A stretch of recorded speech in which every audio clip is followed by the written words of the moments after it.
The Ascent of Mount Carmel by St. John of the Cross.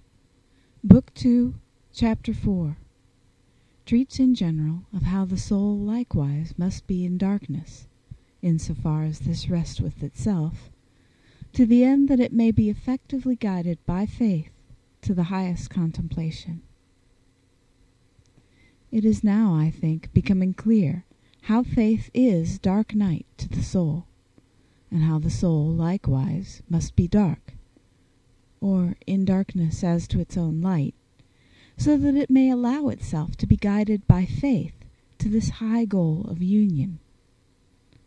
But in order that the soul may be able to do this, it will now be well to continue describing, in somewhat greater detail, this darkness which it must have in order that it may enter into this abyss of faith. And thus in this chapter I shall speak of it in a general way, and hereafter, with the divine favor, I shall continue to describe more minutely the way in which the soul is to conduct itself, so that it may neither stray therein nor impede this guide. I say then that the soul, in order to be effectively guided to this state by faith, must not only be in darkness with respect to that part that concerns the creatures and temporal things, which is the sensual and the lower part, whereof we have already treated, but likewise it must be blinded and darkened according to the part which has respect to God and to spiritual things, which is the rational and higher part, whereof we are now treating. For in order that one may attain supernatural transformation, it is clear that he must be plunged into darkness and carried far away from all contained in his nature that is sensual and rational.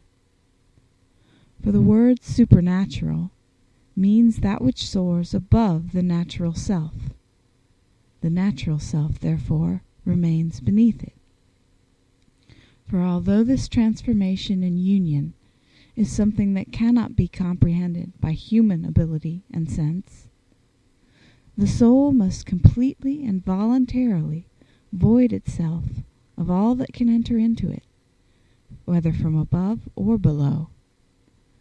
I mean, according to the affection and will, so far as this rests with itself. For who shall prevent God from doing that which he will in the soul that is resigned, annihilated, and detached?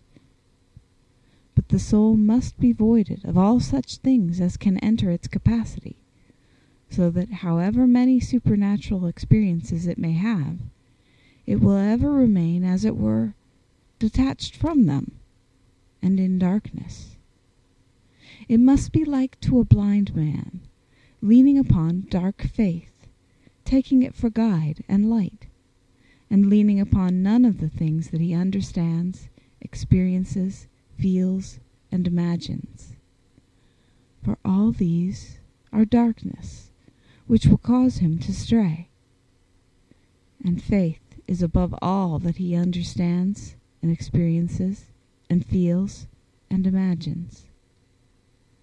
And if he be not blinded as to this, and remain not in total darkness, he attains not to that which is greater, namely, that which is taught by faith. A blind man, if he be not quite blind, refuses to be led by a guide, and since he can see a little, he thinks it better to go in whatever happens to be the direction which he can distinguish, because he sees none better. And thus he can lead astray a guide who sees more than he. For after all, it is for him to say where he shall go, rather than for the guide. In the same way, a soul may lean upon any knowledge of its own, or any feeling or experience of God, yet, however great this may be, it is very little, and far different from what God is. And in going along this road, a soul is easily led astray, or brought to a standstill, because it will not remain in faith like one that is blind, and faith is its true guide. It is this that was meant by St. Paul when he said, Accedentuem ad Deum oportet credere quod est, which signifies, he that would journey towards union with God must needs believe in his being. As though he had said, he that would attain to being joined in a union with God must not walk by understanding, neither lean upon experience or feeling or imagination, but he must believe in God's being, which is not perceptible to the understanding, neither to the desire, nor to the imagination, nor to any other sense. Neither can it be known in this life at all. Yea, in this life the highest thing that can be felt and experienced concerning God is infinitely remote from God and from the pure possession of him. Isaiah and St. Paul say, Nec oculus videt, nec aurus audivit, nec in cor hominis ascendit, qua preparavit Deus iis, qui diligunt illum, which signifies, that which God hath prepared for them that love him, neither eye hath seen, nor ear heard, neither hath it entered into the heart or thought of man.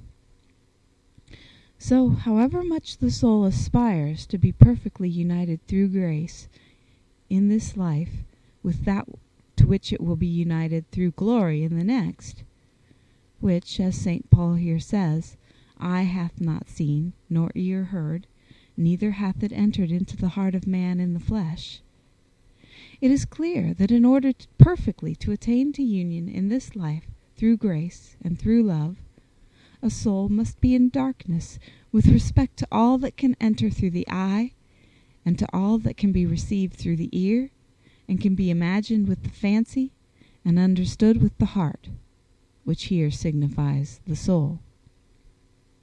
And thus a soul is greatly impeded from reaching this high estate of union with God when it clings to any understanding, or feeling, or imagination, or appearance, or will, or manner of its own, or to any other act, or to anything of its own, and cannot detach and strip itself of all these. For as we say, the goal which it seeks lies beyond all this, yea, beyond even the highest thing that can be known or experienced. And thus a soul must pass beyond everything to unknowing. Wherefore, upon this road, to enter upon the road is to leave the road. Or, to express it better, it is to pass on to the goal and to leave one's own way, and to enter upon that which has no way, which is God. For the soul that attains to this state has no longer any ways or methods, still less is it attached to ways and methods, or is capable of being attached to them.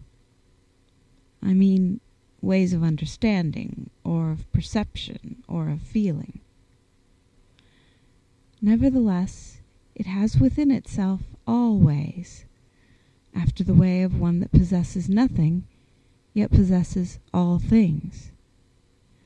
For if it have courage to pass beyond its natural limitations, both interiorly and exteriorly, it enters within the limits of the supernatural, which has no way, yet in substance has all ways.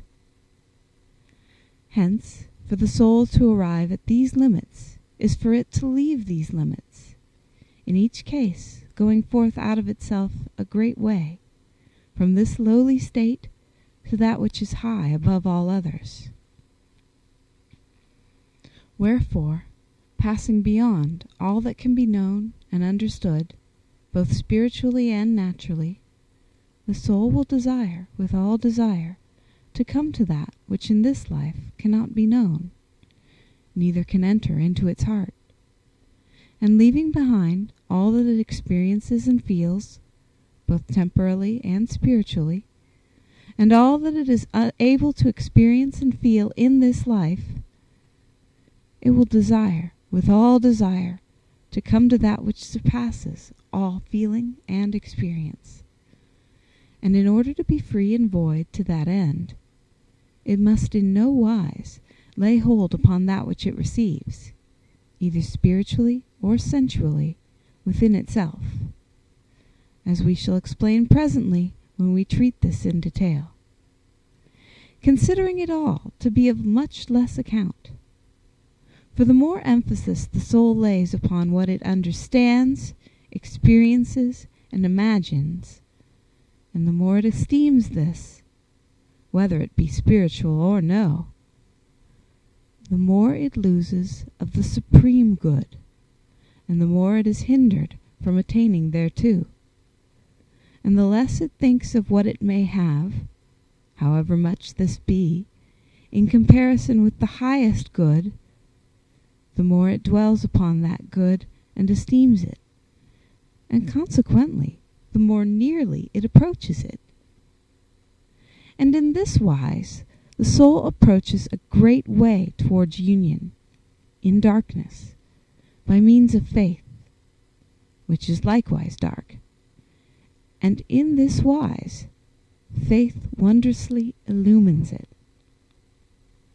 It is certain that if the soul should desire to see, it would be in darkness much more quickly with respect to God, than would one who opens his eyes to look upon the great brightness of the sun. Wherefore, by blinding itself in its faculties upon this road, the soul will see the light, even as the Saviour says in the Gospel, in this wise, In judicium veni in hunc mundum, ut qui non vident, videant, et qui vident, ceci fiant. That is, I am come into this world for judgment, that they which see not may see, and that they which see may become blind. This, as it will be supposed, is to be understood of this spiritual road, where the soul that is in darkness, and is blinded as regards all its natural and proper lights, will see supernaturally. And the soul that would depend upon any light of its own will become the blinder, and will halt upon the road to union. And that we may proceed with less confusion, I think it will be necessary to describe, in the following chapter, the nature of this that we call union of the soul with God. For when this is understood, that which we shall say hereafter will become much clearer. And so I think the treatment of this union comes well at this point, as in its proper place. For although the thread of that which we are expounding is interrupted thereby, this is not done without a reason, since it serves to illustrate in this place the very thing that is being described. The chapter which follows, then, will be a parenthetical one, placed, as it were, between the two terms of an enthymeme, since we shall afterwards have to treat in detail of the three faculties of the soul with respect to the three logical virtues in relation to this second night. End of Chapter 4, Book 2.